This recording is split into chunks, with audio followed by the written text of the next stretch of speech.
Welcome Chikkus അടുക്കള. ഇന്ന് ഞാൻ വന്നിരിക്കുന്നത് ഒരു അടിപൊളി മീൻകറിയുടെ റെസിപ്പി ആയിട്ടാണ്.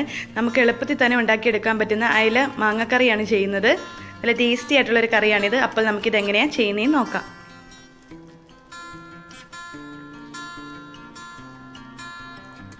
ഞാൻ കറിക്ക് വേണ്ടി ഇവിടെ 2 മീഡിയം സൈസിലുള്ള അയിലയാണ് എടുത്തേക്കുന്നത്. അത് നല്ലപോലെ ക്ലീൻ ചെയ്തിട്ട് ചെറിയ പീസസ് ആക്കി എടുത്തിട്ടുണ്ട്.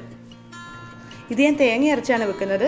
അതിനുവേണ്ടി ഇതിലേക്ക് തേങ്ങയുടെ അരപ്പ് തയ്യാറാക്കാൻ വേണ്ടി മിക്സി എടുത്തിട്ടുണ്ട്. ഇനി അതിലേക്ക് 3-4 ചെറിയുള്ളി ചേർത്ത് കൊടുക്കാം. ഞാനിവിടെ 5 ചെറിയുള്ളി എടുത്തിട്ടുണ്ട്, അത് ചേർത്ത് കൊടുക്കാം.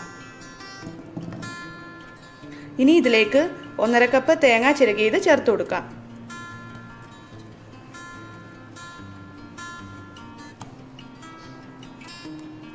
ഇനി ഇതിലേക്ക് പൊടികൾ ചേർത്ത് കൊടുക്കണം. ആദ്യം ഇതിലേക്ക് 1/4 ടീസ്പൂൺ മഞ്ഞൾപ്പൊടി ചേർത്ത് കൊടുക്കാം. 2 ടേബിൾ സ്പൂൺ മുളക് പൊടി ചേർത്ത് കൊടുക്കാം. ഞാനിവിടെ സാധാ മുളക് പൊടിയാണ് എടുത്തേക്കുന്നത്. 1 ടേബിൾ സ്പൂൺ മല്ലിപ്പൊടി ചേർക്കാം. ഇനി ഇതിലേക്ക് അരയ്ക്കാൻ ആവശ്യമുള്ള വെള്ളം ചേർത്ത് കൊടുത്തിട്ട് ഇത് നന്നായിട്ടൊന്ന് അരച്ചെടുത്തിട്ട് വരാം. ഞാൻ അരപ്പ് ഇവിടെ നന്നായിട്ട് അരച്ചെടുത്തിട്ടുണ്ട്. ഇനി നമുക്ക് കറി റെഡിയാക്കാം. ഞാൻ കറി ഉണ്ടാക്കാൻ വേണ്ടിയിട്ട് ഇവിടെ മൺചട്ടി വെച്ചിട്ടുണ്ട്. അതിലേക്ക് നമുക്ക് ഈ അരച്ച് വെച്ചേക്കുന്ന അരപ്പ് ചേർത്ത് കൊടുക്കാം.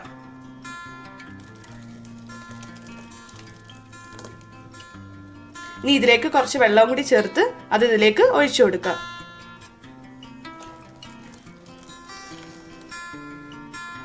ഇതിലേക്ക് ഞാൻ 2 ചെറിയ മാങ്ങയാണ് എടുത്തേക്കുന്നത്. അത് ചെറിയ പീസായിട്ട് കട്ട് ചെയ്ത് എടുത്തിട്ടുണ്ട്. ഇനി അത് ചേർത്ത് കൊടുക്കാം. 4 പച്ചമുളക് ചെറുതായിട്ട് അരിഞ്ഞത് ചേർക്കാം. ഇനി ഇതിലേക്ക് ആവശ്യത്തിനുള്ള ഉപ്പ് ചേർത്ത് കൊടുക്കാം.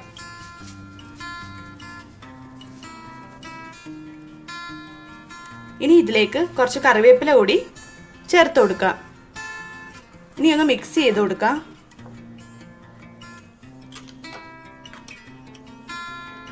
ഞാൻ ഫ്ലെയിം ഓൺ ചെയ്തിട്ടില്ലായിരുന്നു. ഇനി നമുക്ക് ഫ്ലെയിം ഓൺ ചെയ്ത് കൊടുക്കാം.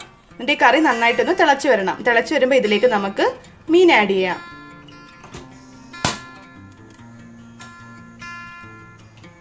ഫ്ലെയിം ഓൺ ചെയ്ത് കൊടുത്തിട്ടുണ്ട്. ഇനി ഒന്ന് തിളച്ച് വരട്ടെ.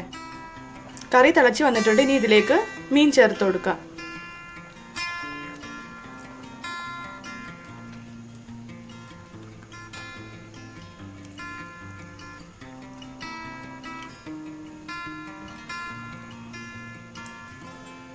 ഈ സ്പൂൺ കൊണ്ട് മീൻ ജസ്റ്റ് ഒന്ന് ഇങ്ങനെ ഒന്ന് സൈഡിലൊന്ന് ഇങ്ങനെ ഒന്ന് ഇളക്കി കൊടുക്കാം.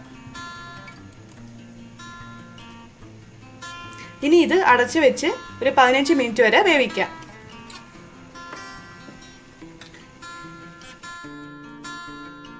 ഇനി ഇത് 5 മിനിറ്റ് കഴിഞ്ഞൊന്ന് ജസ്റ്റ് ഒന്ന് ചുറ്റിച്ചു കൊടുക്കാം. ഇനി ഇത് ഇളക്കി കൊടുക്കരുത്. നമുക്കിത് ചെറുതായിട്ടൊന്ന് ചുറ്റിച്ചു കൊടുക്കാം 5 മിനിറ്റ് കഴിഞ്ഞ്. ഇപ്പം 5 മിനിറ്റ് കഴിഞ്ഞിട്ടുണ്ട്. ഞാൻ ചട്ടി ഒന്ന് ചുറ്റിച്ചു കൊടുത്തായിരുന്നു. ഇനി നമുക്കിത് അടച്ചു വെച്ച് വീണ്ടും 10 മിനിറ്റ് കൂടി വേവിക്കാം. നമ്മുടെ കറി ഇവിടെ റെഡി ആയിട്ടുണ്ട്. ഇനി നമുക്ക് ഫ്ലെയിം ഓഫ് ചെയ്യാം. ഇനി ഇതിലേക്ക് കടുക് കൂടി ഒന്ന് താളിച്ചിടണം. കടുക് താളിക്കാൻ വേണ്ടിയിട്ട് ഞാനൊരു പാൻ ചൂടാക്കാൻ വെച്ചിട്ടുണ്ട്. ചൂടായിട്ട് ഇതിലേക്ക് വെളിച്ചെണ്ണ ചേർത്ത് കൊടുക്കാം. ഇനി ഒന്ന് ചൂടായി വരട്ടെ. എണ്ണ ചൂടായിട്ടുണ്ട്. ഇനി ഇതിലേക്ക് 1/2 ടീസ്പൂൺ കടുക് ചേർത്ത് കൊടുക്കാം.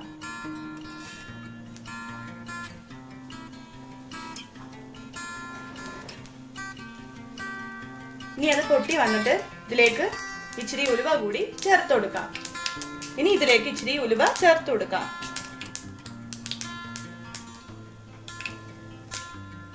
രണ്ട് ചെറിയുള്ളി ചെറുതായിട്ട് അരിഞ്ഞത് കൂടി ചേർത്ത് കൊടുത്തിട്ടുണ്ട്. ഉള്ളി ചെറുതായിട്ടൊന്ന് വാടി വന്നിട്ടുണ്ട്. ഇനി ഇതിലേക്ക് കറിവേപ്പില ചേർത്ത് കൊടുക്കാം.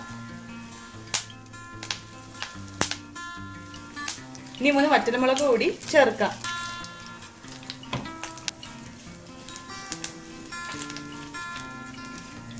ഇനി ഇത് കറിയിലേക്ക് ചേർത്ത് കൊടുക്കാം.